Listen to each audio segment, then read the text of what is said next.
इलाही बेअंत गुरु बाबा धन साईंजन महाराज जी कृपा है 2009 खां हे भलाई केंद्र हलायूं था पिया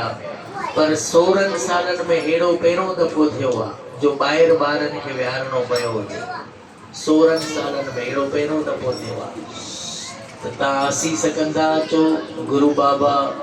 सेवाऊं चढ़दी कला में कराइनि ऐं दासनि खां ई सेवाऊं कराईंदा अचनि।